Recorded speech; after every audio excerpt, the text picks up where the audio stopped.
Is there a formula for happiness? Turns out that there is. Science has proven and research shows that there is indeed a formula for happiness, and that's what we're going to talk about today. This is the Road to Happiness podcast, where we apply neuroscience and biblical wisdom to help you navigate life's challenges and find true joy. I'm your host, Cassie Spurlock, and I'm joined today by my co-host and husband, Josh Spurlock. The Road to Happiness podcast is sponsored by MyCounselor.Online. Okay, Josh, I am super excited about this topic. This weekend, you were nerding out, reading this exciting, riveting book on research about the evidence of what leads to a happy life. And because that's the kind of guy you are. And it was absolutely fascinating as you shared what you were learning with me. And I can't wait to talk about it today with our listeners.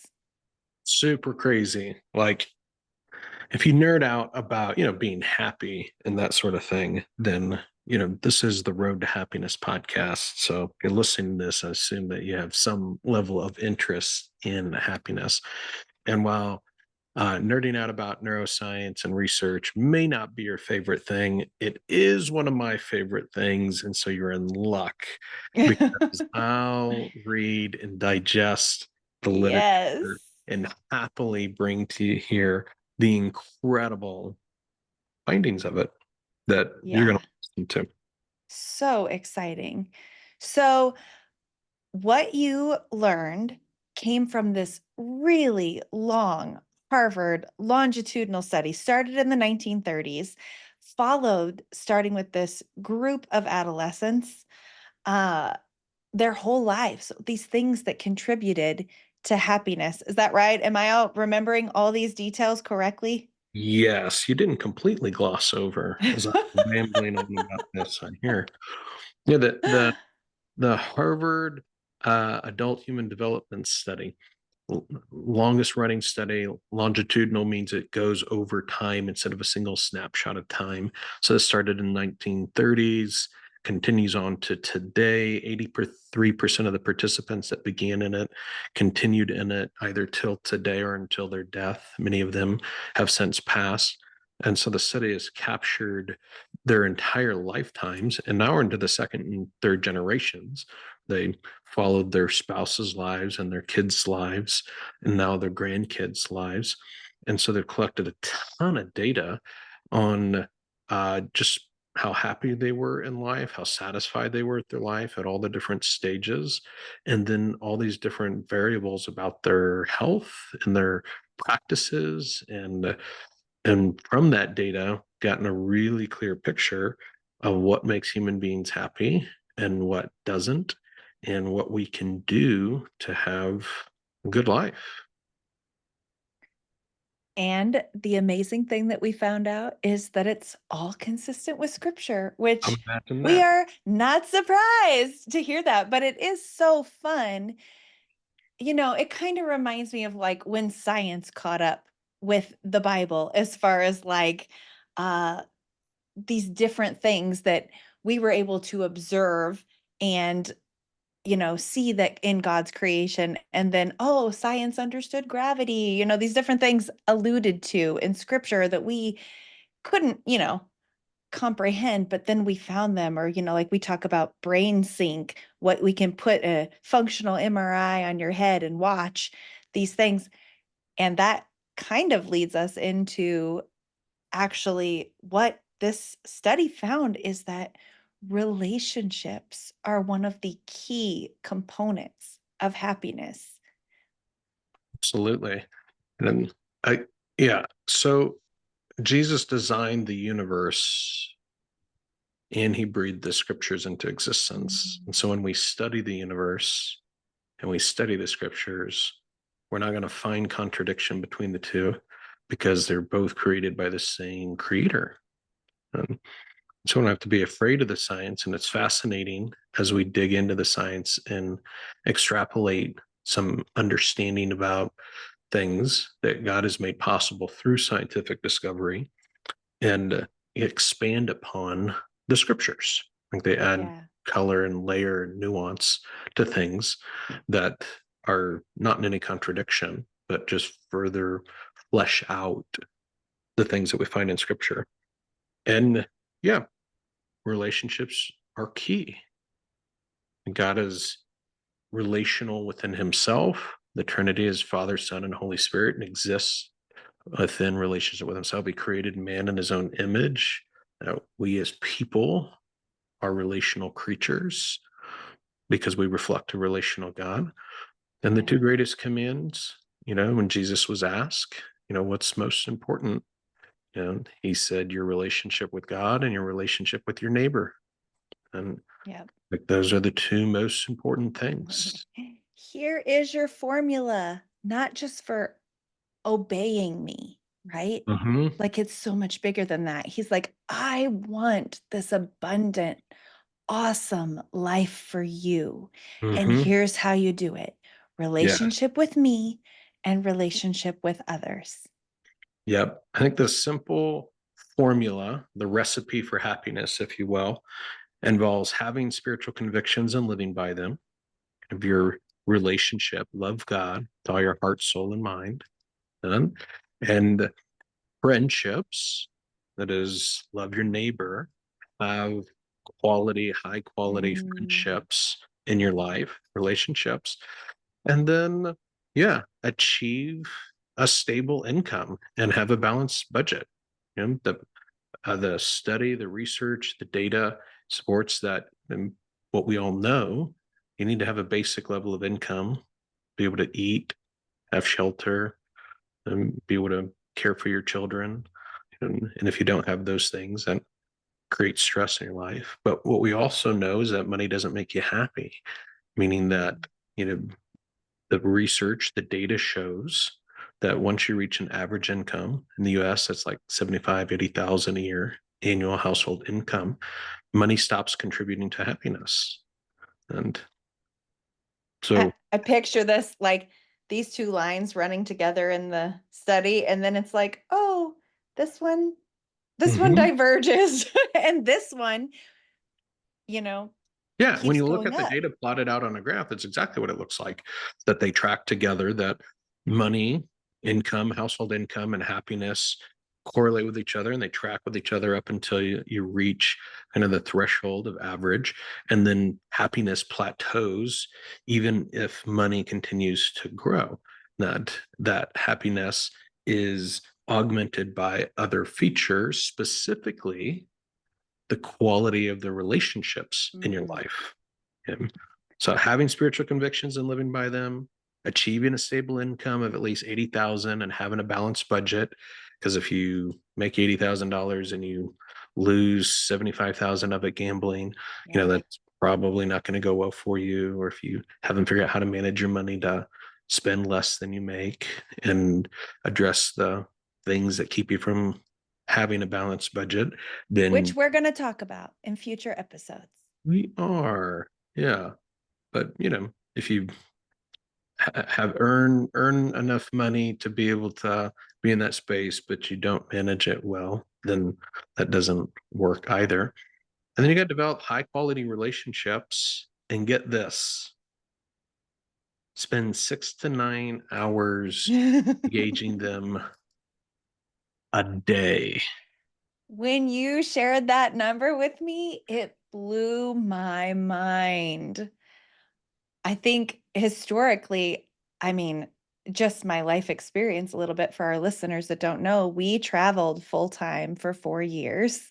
And in that time of traveling, I just didn't have a lot of interactions with people. I was at home with my kiddos, trying to homeschool them and make all those pieces work. And I was just tired.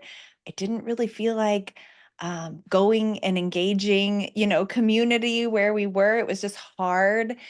And I just missed out on a lot of that and thought I didn't need it. And then we moved and we settled down in a place, and I was floored that the new uh, relationships that I was interacting with more time spent with more people was actually filling my cup. I could tell a difference in myself, in my level of happiness, in my level of satisfaction, in my level of thriving. And I mean, I would qualify myself as an introvert. Me And too. so I was just absolutely shocked. And so I think I feel so passionate about sharing this information because it has made such a tremendous difference to me personally as I begin to engage it. And as we look at this study, I feel even more excited to lean into these things with intentionality. Yes, yes. And I know the number, I mean, there's some shock value to the number, Yeah, right? Six to for nine sure. hours a day. You're like, holy smokes, how can anybody leave 6 to 9 hours a day? And that's typically because we are envisioning like hanging out with our friends or something like that, watching a movie or playing cards or doing something like that for 6 to 9 hours a day. You're like, how could anybody ever do that? Maybe if you're independently wealthy, you don't have to work, you can just kind of leisure around. But we're not talking about leisuring around. We're just talking about social engagement in the workplace, with the stranger on the bus, with your spouse, with your kids. Like we're not just talking one particular kind of social engagement. We're talking about all the varieties of social engagement that you have, which is why it makes such a big deal having friends at work, having families and that you raise kids with together, that you engage the faith community that you're part of and active in. Like these interactions, the happiest people. You want to know the formula for happiness? The happiest people have engaged 6 to 9 hours a day with meaningful relationships in their life. Something we're going to have some listeners that are like, yeah, that makes sense. People are finally validating what I love to do, and I love to engage people, and I love to be with people. And, then there's the other part of our listeners that are like, I'm never going to be happy then because that just seems so overwhelming. I cannot possibly do that. And I just thought it Yeah. was so interesting. Uh, I want to share what the study said about how we predict for ourselves what will make us happy. Are we Yeah. good at that? Well, I mean, the short answer is no. That in the literature, it's called affective forecasting. That is This our hurt my feelings. our best guesses about what will make us happy. And it turns out that we're not very good at guessing what will make us happy. And one example was research around engaging strangers on a commuter train. And as you might suspect, most people will guess that that's not going to make them happy, that they'd rather keep to themselves. They don't want to, talk to the stranger next to them on the It's commuter. awkward. It's awkward. But when, as a part of the experiment, they intentionally did so, the research showed that people are happier when they do actually engage in that. Which I think again goes back to this idea of loving your neighbor. How do you love your Mm, neighbor if you don't engage them? How do you love them if you yes. don't talk to them, if you pass by them, but you make no interaction with them? That it turns out loving our neighbor actually benefits us in lots of different ways. That loving our neighbor actually contributes to our own happiness. Loving our neighbor develops relationships that actually, benefit us physically as well. Mm, Like part of this study that's incredible is the finding that in uh, that strong relationships have the ability to increase our likelihood of survival by 50% from all kinds of death, which is an incredible study. Like 400,000 participants, 150 different, or 15 different countries, 150 different hospital systems. wild. Yeah. These are wild numbers. Yeah. And it found that people with strong relationships had a 50% higher likelihood of surviving cancer, higher percent likelihood of surviving a car accident, 50% higher likelihood of falling off of a ladder, all Yeah. kinds of death, everything that kills a person. People with strong relational ties have a 50% higher likelihood of living and surviving Yeah. than people who don't. That it makes sense. As we think about people in those terrible situations, we think, like, what can we do? They need the Lord. They need his comfort and his encouragement. They need that relationship, and they need people to come Mhm. around them and offer them that hope and that comfort. And that's a tangible expression. It is a model for how the Lord shows up with us. Another mind blowing study consistent with all this was of breast cancer survivors. Mm, So a longitudinal study following women over, multiple years of navigating breast cancer found that women that have 10 or more friends are 4 times more likely to survive breast cancer. That's 400% more likely to survive breast cancer simply because you have 10 or more friends. I know. I'm like, all women call somebody today Right? and Like you got this invest in that shirt, t-shirts, you relationship. want to like save the boobies or whatever the kind of the, Yeah. the breast cancer slogan is. Yes. Make friends. Make friends. That's going invest in under your there. invest in your friendships. You have a Yes. 400% more likely chance of That's surviving amazing. breast cancer if you invest in your friendships. And we're not talking about necessarily like soul deep friendships that you've been friends with forever, that you grew up with this person or you met them in college. We're But you need talking those about, too. Those are helpful. yes, we're talking about a variety of Yes. friendships, new friends, friends, what do we call them? These different levels of friendships. You got your front porch friends, you've got your living room friends, and then you got your dirty bathroom friends. Like they will come into your house, into your dirty bathroom, so to speak. You're not ashamed. You can tell them the dirt. These are the people you get vulnerable with, and we have to have those for thriving. Yeah, yeah, it's true. In the literature, call them intimate friends, companions, and casual relationships. I Mm. prefer, dirty bathroom friends, living room friends, Yeah. and front porch friends. I picked that up from a therapist named Lacey Wallace. It's out in Ava, Missouri, years ago, and I was like, "That's awesome, Lacey. I'm gonna borrow that and use that going forward." But it's true; those intimate dirty bathroom Yeah. friends. We need some of those in our life. But, you can't fit very many friends inside your master bathroom generally. Then your living room, those companion friends, you have more of, but you still have a limit in your life.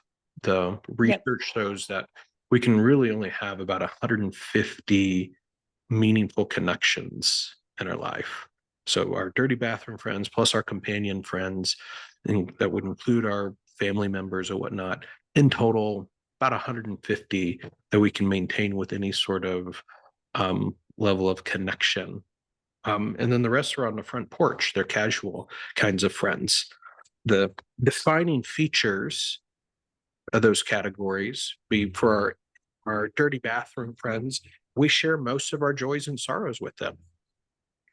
Like most of our joys in life, most of our sorrows in life, we vulnerably share with our dirty bathroom friends. Our companions, those living room friends, we have frequent interactions with them based on shared interest. So we have things in Mm. common with them. Maybe we go to church together. Maybe we, have kids of the same age and kids in the same class, or we're in small group, or Mm. whatever the We case play may be. pickleball with them. We play pickleball with them. We have shared interests. We go fishing with them, fishing buddies, or whatever our interests are. We have shared interests. And we have frequent contact with them based around those shared interests.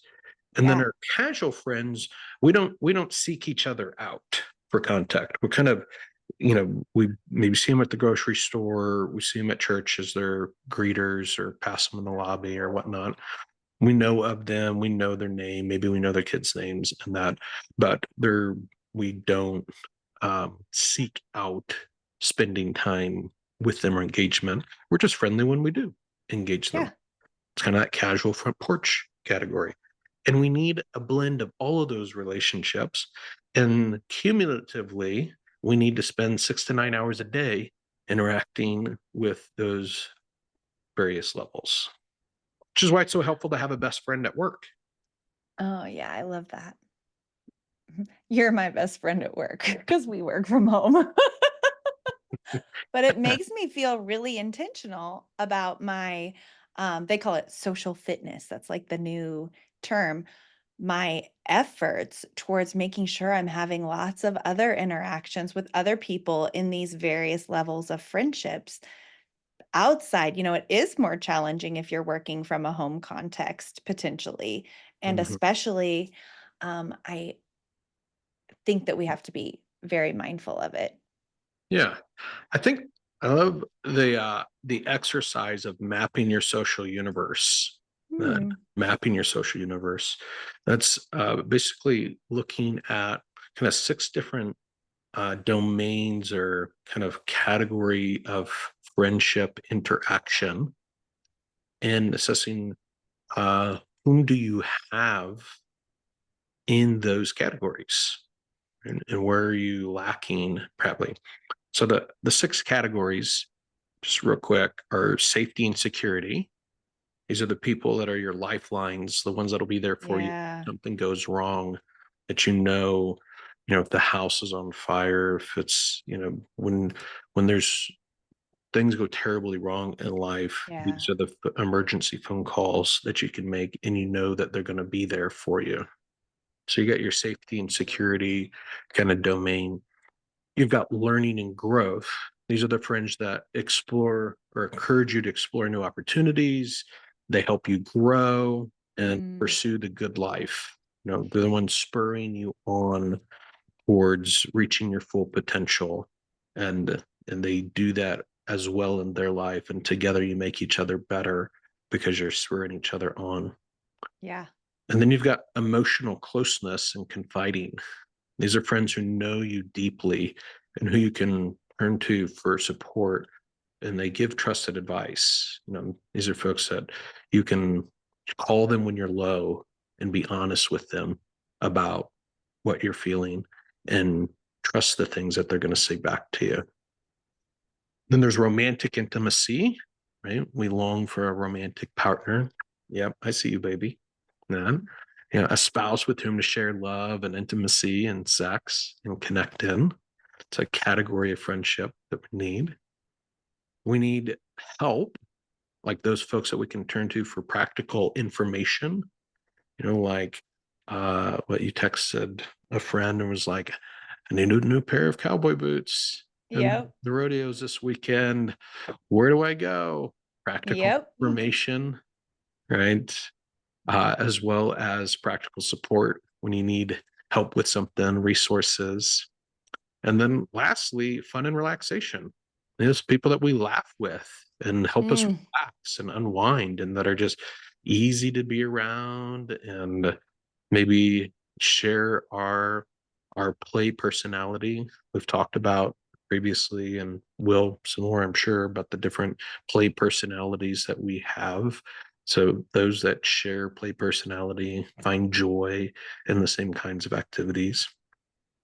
We need friends that cover all these different bases, and a a social inventory or mapping our social universe can help us identify where do we have this and where do we don't, and how frequently do we have contact with the people that are in these categories. Because if we've got yeah. somebody in a category but we never see Yeah. them and never talk to them, Yes. it's not adequately met in our life. Right. I love that these categories are broken down because I think sometimes we're like, it doesn't really count if they're not like fulfilling all these categories. Or Mm-mm. like, but it can be some friends I have fulfill two or three or four of these categories. Some friends only fulfill one. That's great. We need all of those different people in those different categories. Yep. Yep. There's a breadth of Mm, different things that we need from relationship. And when we have frequent contact with high quality people in these different categories, we're happy. Yeah, It really contributes significantly. In fact, it's the single greatest contributing factor to human happiness. If there's one finding from the Harvard Adult Development Study, that it's that the quality of our the quality of our relationships and the quantity of our interactions with our friends is the greatest single determinant about our happiness in life. I love that. Well, this has been so good talking about these pieces. The important, did we cover all the bases? My brain's a little squirreled. Well, Okay, there's so much great. more to cover, but we'll I do that know, in the right? That's, future. I think that the holding of what we have talked about and all the things I want to talk about in future episodes. Well, the Road to Happiness podcast is sponsored by MyCounselor.Online, a leading provider in faith-based mental health. Sometimes people engage in professional counseling because they're going through one of those seasons of life that are really intense, and they just need someone who can help them navigate their way through it. You and I were in a season of intenseness lately, and we got on with our counselor, and they helped us navigate through it. Other times, people engage professional counseling to become the best version of themselves. Professional counselors have specialized training to help you see your blind spots, which are blind to you, and identify areas where a little growth would go a long way for helping you fully thrive in life. Whether you need some help overcoming a challenging season or are looking to maximize your God given potential, the Christian counselors at MyCounselor.Online are here to support you online worldwide. Schedule a free, no obligation matching meeting today to learn more. And if you do decide to sign up, mention the Road to Happiness podcast to receive a discount. I was just thinking about our counselors being a relationship we have that's really valuable and really helpful to us in these spaces of teaching us about um, what good friendships can look like. So we've talked through the secret, not so secret, biblical research evidence-based formula. If our listeners, you guys, if you have any questions, submit them through the show notes. You can find the link in the show notes. We love to answer your questions in future episodes. And thanks for tuning in today. For more information on this subject, check out the supplemental materials provided in the article that goes with this episode. And if you've gotten value out of our time together, you should like and subscribe and share it with a friend. Maybe if you send this to a friend, you're a little intimidated. You're like, I listened to this and just wondering what you thought about it. Thanks again for being part of our community, and we'll see you again soon.